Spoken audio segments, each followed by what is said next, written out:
Hello everyone, চলুন আজকে আপনাদের সাথে এই তারাপীঠের সমস্ত দোকান আজ শেয়ার করব। এখানে কি কি দোকান আছে আর আপনারা কি কি পাচ্ছেন। তো একদম সোজা গেটে ঢুকেই কিন্তু পুরো রাস্তাটাই আমার দুপাশেই চারিদিকে কিন্তু দোকান রয়েছে, পুরো মেলার মতনই দোকান, পুরো মনে হচ্ছে যেন মেলায় বসেছে। তো আমার ডান দিকে কিন্তু বেশিরভাগ রয়েছে ঠাকুরের ফটোর যে দোকানগুলো সেগুলো, আর বাঁ দিকে বেশিরভাগ রয়েছে হোটেল আর কিছু খেলনাপাতি, কিছু জুয়েলারি এইসবের দোকান। তো চলুন তাহলে আপনাদের দেখাই এক এক করে কি কি রয়েছে এখানে। দেখুন আমার বাঁদিকে সফট টয়েস রয়েছে ছোট ছোট, কি সুন্দর। তার পাশে আমার এই ডান দিকে যেগুলো দেখাচ্ছি সেগুলো হচ্ছে, এগুলো সব মায়ের মূর্তির দোকান, যেগুলো মায়ের ফটো বিক্রি হচ্ছে বিভিন্ন ধরনের বিভিন্ন রকমের। আবার আমার বাঁ পাশে চলে এলাম, বাঁ পাশে এরকম সমস্ত খেলনার দোকান রয়েছে, টুকিটাকি ব্যাগের দোকান রয়েছে একটা, এই মানে সমস্ত রকমের ব্যাগ রয়েছে এখানে, মধ্যে sling bag, side bag, purse, বিভিন্ন ধরনের এই দোকানটার মধ্যে রয়েছে। আমি একটা একটা করে দোকানে ঢুকে দেখাতে গেলে অনেকটা টাইম ওয়েস্ট হয়ে যাবে, ভিডিওটাও অনেক বড় হয়ে যাবে, সেই জন্য আপনাদেরকে আমি এইভাবেই দেখাচ্ছি পুরো রো ওয়াইজ। আর দেখুন ডান দিকের মধ্যে এখানে কিন্তু কাঁসার দোকান রয়েছে, প্রচুর রকমের কাঁসার কিন্তু এখানে বাসনপত্র পাওয়া যাচ্ছে। তার বাঁ পাশেই কিন্তু এখানে রয়েছে বিভিন্ন ধরনের কাঠের জিনিস। এখানে কিন্তু কাঠের জিনিস প্রচুর পাওয়া যাচ্ছে, বিভিন্ন রকমের টেরাকোটার কাজ করা, এমনি কাঠের কাজ করা বিভিন্ন রকমের জিনিস, চাবির রিং রাখার যে হোল্ডারগুলো সেগুলো, বিভিন্ন ধরনের একতারা, বাদ্যযন্ত্র, এসবগুলো এগুলো কিন্তু পাওয়া যাচ্ছে। আর তার পাশে কিন্তু এখানে রয়েছে এরকম বিভিন্ন ধরনের খেলনার দোকান, বাচ্চাদের খেলনা। তার পাশেই রয়েছে এরকম আবারও একটা কাঁসার দোকান, যেখানে বিভিন্ন ধরনের কাঁসা পিতলের এরকম টাইপের পাওয়া যাচ্ছে বাসনপত্র, ঠাকুরের যেসব বাসনপত্র সব রকমেরই কিন্তু রয়েছে এই দোকানটার মধ্যে। মানে প্রদীপ থেকে শুরু করে, ধূপদানি থেকে শুরু করে, থালা থেকে শুরু করে সমস্ত কিছু। আর তার পাশে এরকম ছোট ছোট মিষ্টির দোকান রয়েছে, যেখানে প্যাড়া বানাচ্ছে, এখানে যে বিখ্যাত প্যাড়া, সেই দোকানও আপনাদের আমি দেখাচ্ছি ঘুরিয়ে যে কীভাবে কী করছে। তার পাশেই দেখতেই পাচ্ছেন যে বিভিন্ন ধরনের জুয়েলারির দোকান রয়েছে, বিভিন্ন ধরনের জুয়েলারির সেট এখানের মধ্যে রয়েছে। তার পাশে আবারও কিন্তু এরকম ফটোর দোকান। তো আমি এইরকমভাবেই কিন্তু আপনাদের দেখাচ্ছি, এক এক করে আর দেখাচ্ছি না। তো এরকম ডান দিক বাঁ দিক করে কিন্তু মানে যতটা মন্দির রয়েছে, মন্দির পেরিয়েও রয়েছে মেলা। মানে এই মেলাটা শেষ করা যাচ্ছে না, এতটাই বড় একটা মেলা বসেছে।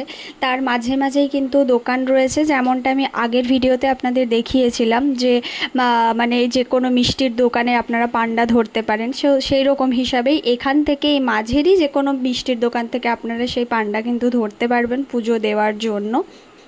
মেলা দেখাতে দেখাতে একদম কিন্তু চলে এসেছি আমরা মন্দিরের সামনে। দেখতেই পাচ্ছেন একদম মন্দিরের সামনের ভিড়টা দেখে নিশ্চয়ই আপনারা বুঝতে পারছেন যে কতটা ভিড়। তাও এখন বাজে হচ্ছে রাত 8টার সময় এই এতটা ভিড় রয়েছে এখনও পর্যন্ত। বিভিন্ন ভক্ত দূর দূর থেকে যারা এসেছেন তারা কিন্তু এখনও পর্যন্ত পুজো দিয়ে চলেছেন।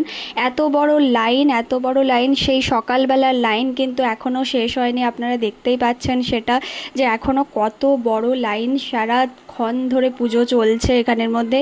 আর ঠিক ততটাই বীভৎস ভিড়। আবারও আমরা চলে এসেছি মায়ের একটুখানি দর্শন পাওয়ার জন্য, যাতে মাকে একটুখানি দর্শন করা যায় সন্ধ্যাবেলা। তো সেই কারণেই কিন্তু আসা, আর এই ভিড়ের মধ্যে দাঁড়িয়ে মায়ের দর্শন করা।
মন্দির থেকে সোজা চলে এলাম একটা হোটেলে, আর এখানে কিন্তু আপনারা নিরামিষ হোটেল পেয়ে যাবেন। আমরাও নিরামিষ খাচ্ছি, সেই কারণে নিরামিষ হোটেলেই এসেছি। আপনারা কিন্তু রোডের পাশেই নিরামিষ হোটেল আছে, সেটাই পেয়ে যাবেন। তো চলুন আজকের ভিডিওটা এখানে শেষ করছি। ভালো লাগলে লাইক, শেয়ার অ্যান্ড সাবস্ক্রাইব করবেন। বাই।